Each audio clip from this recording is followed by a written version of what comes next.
میں جن 2 حصوں سے جنگ کروں گا میں انہیں جلدی قتل کر کے تمہاری مدد کے لیے آ جاؤں گا، اور اس کے بعد ہم انہیں قتل کر کے ہم اصحاب کی نصرت کے لیے چلیں گے، ہم امام حسین کو زحمت نہیں دیں گے۔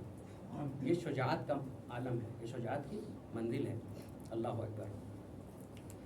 کس عظیم المرتبت ذات کا نام ہے! خطبے ہیں، بلاغت ہے، وقت نہیں ہے، اور آپ مجھ سے بہتر جانتے ہیں، صرف عموماً زیادہ تر شجاعت کا ذکر ہوتا ہے، لیکن یہ ادب ہے امام حسین کے آگے کہ کبھی لب کشائی نہیں کیا۔ وقت کا امام موجود ہے، ہمیشہ زانوئے ادب کو تہ کیے رہے، ورنہ بلاغت عباس کو کروڑوں سلام ہو۔ میں ایک عجیب و غریب واقعہ عرض کروں، کتاب کا نام ہے دبدبہ آدم، اور قصص العباس میں بھی یہ واقعہ ذکر ہے۔ 2 عالم دین آپس میں بحث کر رہے تھے کہ 2 عالم دین میں ایک علمی بحث ہو گئی۔ ایک عالم دین یہ کہہ رہے تھے کہ سلمان افضل ہیں عباس سے، اور ایک عالم دین کہہ رہے تھے کہ عباس افضل ہے سلمان سے۔ دونوں اپنی اپنی دلیلیں پیش کر رہے تھے۔ ایک یہ کہہ رہے تھے کہ سلمان کون؟ سلمان بھی کسی معمولی شخصیت کا نام نہیں ہے، پیغمبر نے کہا سلمان منا اہل البیت، سلمان ہم اہل بیت میں سے۔ 2 عالم دین آپس میں اپنے اپنے علمی معیار کے حساب سے بحث ہو گئی، دلیلیں دے رہے تھے، لیکن بغیر نتیجے کے بعد ختم ہو گئی۔ نہ انہوں نے ان کو تسلیم کیا، نہ انہوں نے ان کو تسلیم کیا۔ صاحب قصص العباس اور صاحب دبدبہ آدم کتاب لکھتے ہیں کہ بغیر نتیجے کے بعد ختم ہو گئی، نہ انہوں نے اس کو تسلیم کیا، نہ انہوں نے اس کو تسلیم کیا۔ رات میں وہ عالم دین جو یہ کہہ رہے تھے کہ سلمان عباس سے افضل ہیں، ان کے خواب میں شہزادی آ گئی۔ اللہ اکبر! ان کے خواب میں شہزادی آ گئی، اور عجیب جملہ ہے، ان کے خواب میں شہزادیاں، اور کہا کہ اے عالم دین تم یہ سمجھتے ہو کہ سلمان میرے بیٹے عباس سے افضل ہیں؟ اب جو جملہ ہے قیامت کا جملہ ہے، کہا تم یہ سمجھتے ہو کہ سلمان میرے بیٹے عباس سے افضل ہیں؟ کہا سنو، میرا بیٹا عباس وہ ہے کہ اگر سارے عالم پہ ایک نظر ڈال دے تو ایک نظر میں سب کو سلمان بنا دے۔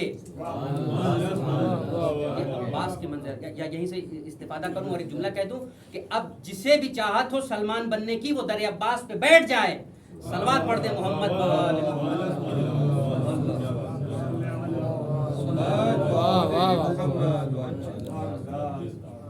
یہ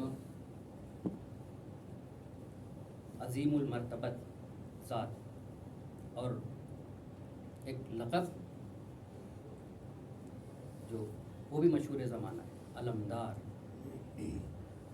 پرچم حق حضرت آدم سے بلند ہوا، نبیوں سے ہوتا ہوا پیغمبر تک آیا، اور پیغمبر نے خیبر کے میدان میں اعلان بھی کیا، حیدر کو علم عطا کیا گیا، میرے مولا کو علم عطا کیا گیا، لیکن یہ لقب میرے مولا سے بھی مخصوص نہیں ہوا، لیکن میرے مولا عباس نے اس پرچم حق کو ہاتھوں کے کٹنے کے باوجود اتنا بلند کیا کہ یہ علمدار کا لقب نہ کسی نبی سے مخصوص ہو سکا، نہ کسی امام سے مخصوص ہوا، یہ مخصوص ہے تو حسین کے بھائی عباس سے مخصوص ہے۔ عباس آج بھی علمدار ہے، علمدار کا لفظ آیا اور تصور عباس کی طرف منتقل ہو گیا۔ میرے عزیزو،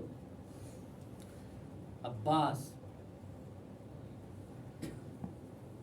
حسین کا بھائی، آپ سنتے رہتے ہیں وہ واقعہ جو ایک شاعر، عربی شاعر جب شعر لکھ رہا تھا تو اس نے مصرع لکھا کہ روز عاشوراء حسین عباس کی پناہ میں تھے، اور اس کے بعد دوسرا مصرع نہیں لکھا اس نے۔ وہ سوچنے لگ گیا کہ شاید مجھ سے جسارت ہو گئی، اس لیے کہ حسین معصوم ہیں، منصوص من اللہ ہیں، اور عباس کی پناہ میں بڑا درگیر تھا۔ عالم خواب میں دیکھا کہ مولا تشریف لائے ہیں اور کہتے ہیں کہ تیرے مصروں میں یہی مصرع تو ہمیں پسند آیا ہے، تو نے غلط نہیں لکھا، یقیناً ہم روز عاشوراء عباس کی پناہ میں تھے، اہل حرم عباس کی پناہ میں تھے، اور یہی وجہ ہے کہ جب مولا عباس جانے لگے تو امام حسین نے یہی کہا کہ بھیا عباس، جو آنکھیں تیرے خوف سے جاگا کرتی تھیں اب وہ چین سے سوئیں گی، لیکن اے بھیا عباس، اب اہل حرم کو سکون نصیب نہیں ہوگا۔ اہل حرم کی ڈھارس کا نام ہے عباس، حجاب زینب کا نام ہے عباس۔ میرے عزیزو، کتنا ارمان ہے جنگ کا، کتنا ارمان ہے جنگ کا۔ اور یہ آج 6 محرم ہو گئی، آپ نے مرثیہ بھی سنا، چند جملے مصائب کے جناب علی اکبر کے حوالے سے پیش کرنے ہیں۔ کتنا ارمان ہے جنگ کا۔ جب فوج کو ایک نظر میں دیکھا، جائزہ لے لیا، تو یہی کہا تھا علی اکبر، یعنی آدھی فوج سے میں عباس تنہا لڑوں گا، ایک حصے سے تم جنگ کرنا، اور میرے لال میں جو آدھی فوج ہے اسے قتل کر کے فوراً تمہاری مدد کے لیے آ جاؤں گا۔ لیکن میرے عزیزوں، یہ وفائے عباس ہے، یہ وفائے عباس ہے، جان قربان۔ جب امام حسین نے کہہ دیا، یہ شجاع، ایک طاقتور انسان کے لیے اگر کوئی بزدل انسان ہو تو لڑنا اس کے لیے موت ہے، لیکن اگر کوئی شجاع انسان ہو تو نہ لڑنا اس کے لیے موت ہے۔ اللہ اکبر۔ لیکن یہ وفائے عباس ہے۔ جیسے ہی مولا حسین نے کہا کہ بھیا عباس، آپ کو لڑنے کی اجازت نہیں ہے، تلوار کو زانوں پہ رکھ کے توڑ دیا، بس میرا مولا حسین راضی رہے۔ جس میں میرے مولا حسین کی رضا ہے اس میں عباس راضی ہے۔ یہ درس اطاعت امامت ہے جو عباس دے رہے ہیں کربلا کے میدان میں۔ اور عباس استاد ہیں جناب علی اکبر کے، جناب امام محمد کے، جناب قاسم کے۔ میرے عزیزو، آئیے میں اپنی منزل کی طرف آ جاؤں اور 2 جملے عرض کروں آپ کی بارگاہ میں، زحمت تمام۔ جناب علی اکبر، کون علی اکبر؟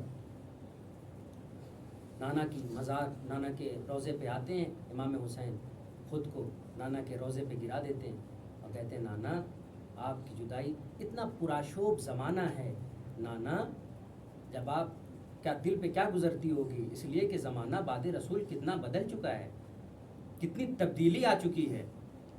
یہ امام ہیں، رسول زادے ہیں، لیکن کتنا پرآشوب ماحول ہے، کتنا درد رہتا ہوگا، دل میں کتنا زخم رہتا ہوگا جب روضہ رسول پہ آتے ہیں، نانا مجھے قبر میں لے لیجئے، نانا آپ کی جدائی صحیح نہیں جاتی، اور دعائیں کر رہے ہیں، تہجد میں دعائیں۔ اللہ نے علی اکبر جیسا بیٹا عطا کیا۔ ہم شبیہ پیغمبر، رفتار میں، گفتار میں، سیرت میں، صورت میں پیغمبر کا مشابہ، علی اکبر جیسا بیٹا۔ اللہ اکبر۔ میرے عزیزوں، علامہ رشید ترابی پڑھا کرتے تھے، بی بی ام لیلہ کہتی ہیں کہ میں رات کو جب میری آنکھ کھلتی تھی تو میں دیکھتی تھی کہ میرے بچے کے گہوارے پہ کوئی سایہ ہے جو جھکا ہوا ہے۔ ماں ہے، تڑپ کے اٹھ جاتی تھی، دیکھتی تھی کوئی اور نہیں ہے، امام حسین ہیں جو گہوارے پہ جھکے ہوئے ہیں۔ آقا قوم لیلہ آہستہ بولو، نانا کی محبت سونے نہیں دیتی، علی اکبر کی محبت سونے نہیں دیتی۔ کتنے ارمانوں سے پروان چڑھے علی اکبر۔ آپ جانتے ہیں جناب علی اکبر کی پرورش بی بی زینب نے کیا ہے، ثانیہ زہرا نے کیا ہے۔ میرے عزیزوں، یہ قافلہ جب مدینے سے کربلا پہنچا ہے اور ایک منزل وہ آئی روز عاشور، جب اصحاب امام حسین اپنی قربانی پیش کر چکے، اب اعزہ کی باری آئی۔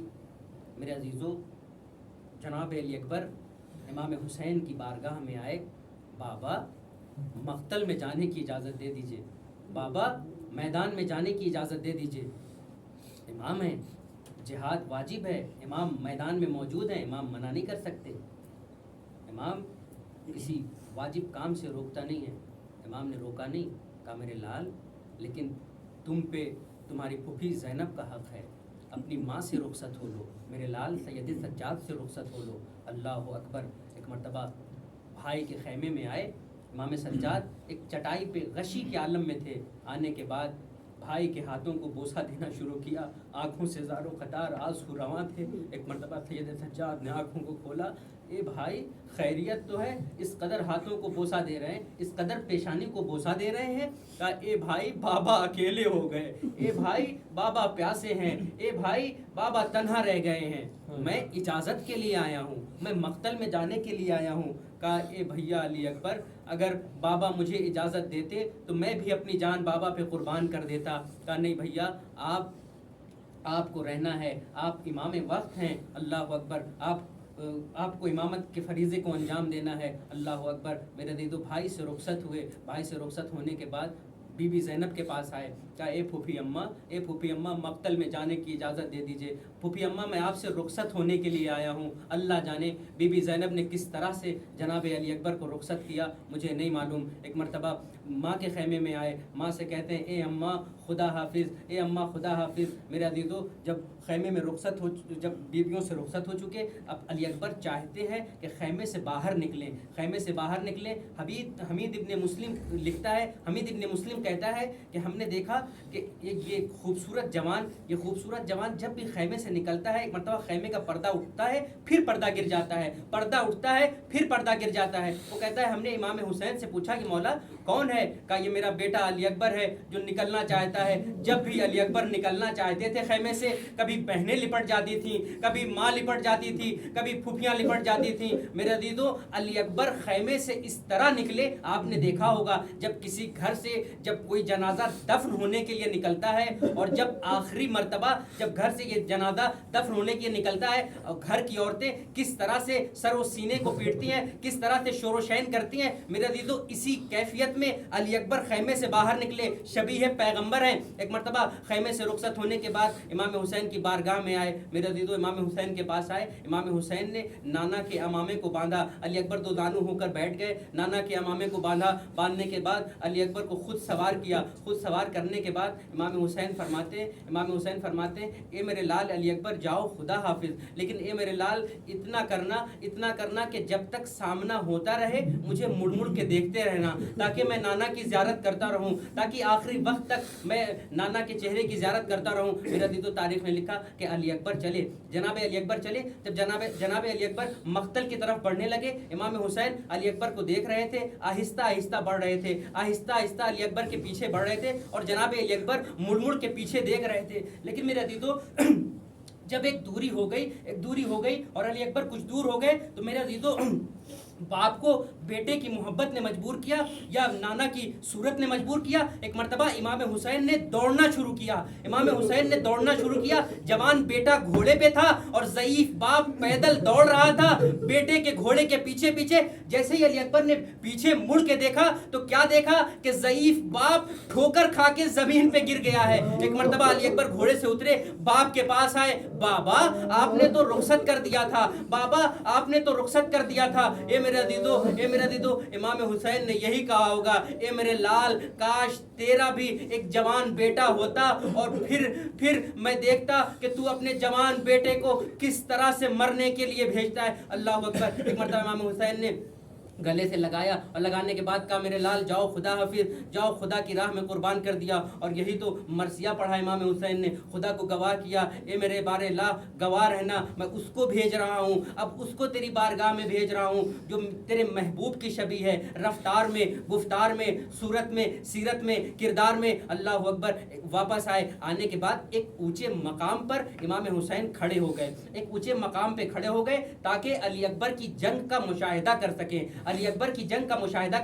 ایک اونچے مقام پہ امام حسین ایک ٹیلے پہ کھڑے تھے، اور امام حسین نے جب خیمے کی طرف دیکھا تو محسوس کیا کہ کوئی بی بی ہے جو در خیمہ پہ کھڑی ہے، اور وہ بی بی امام حسین کی طرف دیکھ رہی ہیں۔ ایک مرتبہ امام حسین قریب آئے، کیا دیکھا ام لیلہ ہے در خیمہ پہ کھڑی ہوئی ہیں۔ ایک مرتبہ امام حسین فرماتے ہیں اے ام لیلہ خیمے میں جاؤ اور جا کے دعا کرو، اس لیے کہ بیٹے کے حق میں ماں کی دعا جلدی مستجاب استجاب ہوتی ہے. اللہ اکبر. اے میرے عزیزو ام لیلہ مسلح پہ آئیں میرے عزیزو. یہ امام حسین ام لیلہ کو دعا کے لیے نہیں بھیج رہے تھے. میرا دل کہتا ہے کہ امام حسین کی غیرت کو گوارا نہیں تھا کہ امام حسین کی زندگی میں کوئی بی بی در خیمہ پہ بھی آ کے کھڑی ہو. اللہ اکبر. لیکن ایک وہ منزل آئی کہ امام حسین ایک اونچے مقام پہ کھڑے ہوئے علی اکبر کی جنگ کا مشاہدہ کر رہے تھے، اور وہ منزل آئی کہ ایک مرتبہ مقتل سے آواز گونجی، اے بابا میرا آخری سلام قبول ہو،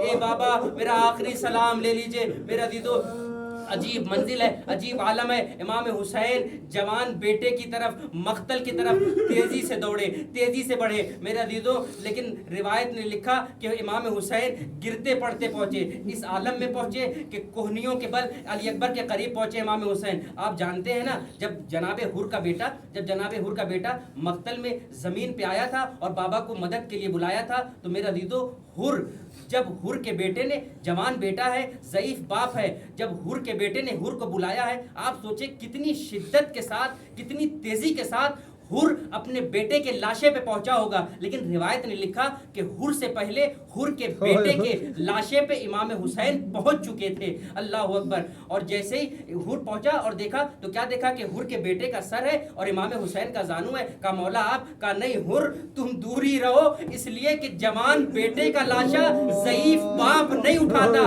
اب حسین تنہا رہ گئے ہیں، اب حسین اکیلے ہیں. اے میرے عزیزو اب حسین اکیلے ہیں، ٹھوکریں کھاتے ہوئے، گرتے پڑتے، یا علی یا علی یا علی کہتے ہوئے جب بیٹے کے قریب پہنچے، ایک مرتبہ کیا دیکھا، سینے میں برچھی کی انی ٹوٹ چکی ہے، سینے میں برچھی کی انی ٹوٹی ہے. یا علی کہہ کے برچھی کی انی کو کھینچا، اور برچھی کی انی کھینچنے کے بعد اب حسین کیا کرے، ایک مرتبہ علی اکبر کو سہارا دیا، علی اکبر کے سینے کو سینے سے ملایا. اور تاریخ نے لکھا کہ پیر زمین کربلا پہ خط کھینچ رہے تھے، لیکن پھر بھی حسین سے علی اکبر کی لاش نہ اٹھ رہی تھی. ایک مرتبہ خیمے کا رخ کیا، کہا اے بنی ہاشم کے بچوں آؤ میری مدد کرو، ضعیف باپ ہے، جوان بیٹے کا لاشا ہے، حسین سے علی اکبر کا لاشا نہیں اٹھتا.